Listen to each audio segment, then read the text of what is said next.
நல்ல பழுத்த பலாப்பழத்த எப்படி உரிக்குதுன்னு பார்க்கலாம். பலாப்பழம் எடுத்துக்கங்க. 2 கையிலயும் ஃபுல்லா படுற மாதிரி தேங்காய் எண்ணெய் ஊத்திக்கங்க. அத கையில வச்சு நல்லா தேய்ச்சு எடுத்துக்கங்க.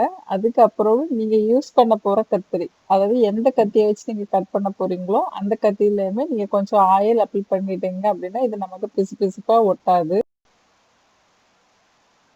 இந்த மாதிரி நடுவுல கட் பண்ணிக்கங்க. அதே மாதிரி பின்பக்கத்துல அந்த ஸ்கின்லயும் கட் பண்ணிக்கங்க. அப்பதான் நமக்கு ஈஸியா பிரிச்சு எடுக்க முடியும்.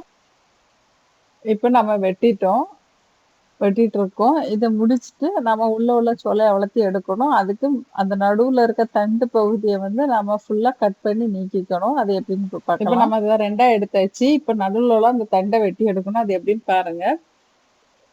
அந்த வெட்டுன பகுதி இந்த மாரி புடிச்சுட்டு, இந்த மாதிரி நீங்க கட் பண்ணாலும் ரொம்ப ஈஸியா வந்துரும். இப்ப இந்த நடுவுல வெள்ள தெரியுதுல்ல, அந்த வெள்ள இல்லாம நம்ம கட் பண்ணி எடுத்துக்கணும். இத இப்ப ஃபுல்லாவே கட் பண்ணி எடுத்தாச்சு. இப்ப நம்ம ஒவ்வொரு பழமா பிரிச்சு எடுத்து